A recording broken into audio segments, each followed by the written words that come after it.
Hey folks, it's Simon here with your Tau Daily for Monday, the 30th of September 2024. Very happy Monday to you. The S&Ps continue to trade above this breakout level from the previous all-time high. So that continues to look bullish. The Nasdaq here is lagging. All right, the Nasdaq hasn't made a run to new all-time highs yet. However, given where we are in the cycle, you wouldn't necessarily expect tech to be outperforming. Tech usually doesn't perform when we're late in the cycle. It's usually things like materials and consumer staples and so forth. And a lot of the things that we've seen outperforming the last 2 or 3 months. The big news though still is China. If you look at FXI, FXI is an ETF that trades in the US that is a proxy for Chinese exposure, and that has had a tremendous performance over the last week. Now, if you want to see what's really going on in China, you need to look at this ticker in TradingView, 000001. This is the Shanghai Stock Exchange Composite Index, and that is up another 5.7% today. Now, if you are based in the US or in Europe and you're trading at US stocks, maybe you're trading KWEB to get exposure to Chinese tech, maybe you're trading FXI to get exposure to broad Chinese stock market exposure.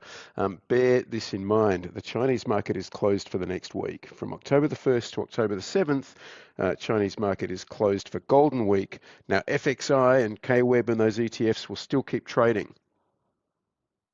But if you're trading a ETF that tracks Chinese stocks and the Chinese stock market's closed for a week, well, you could end up with some unexpected results. They could be good, they could be bad. But I always say in trading, I'd rather not rely on luck. I'm happy to get a bit of luck here and there, but I never want to be reliant on it. The sectors that continue to perform are things like utilities. This has been the best performing sector for the whole year. Still looks amazing. Consumer staples here looks pretty good as well. This has been one of the stronger performing sectors. It's had a pullback, and it could be just gathering some steam, gathering some energy for the next run higher.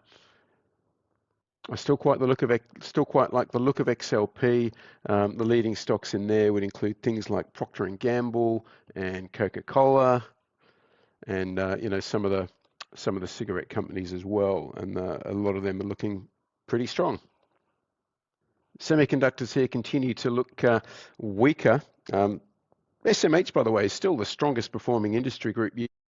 It's outperformed the S&P by 20%, but it's done nothing now for 3 months, and it's looking like it's really struggling to break higher.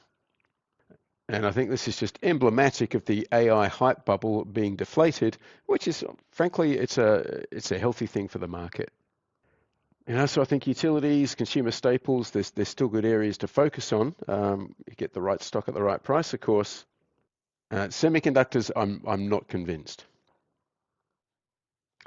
That's what I got for you today. I hope it helps, and I will catch you on tomorrow's update. Thank you.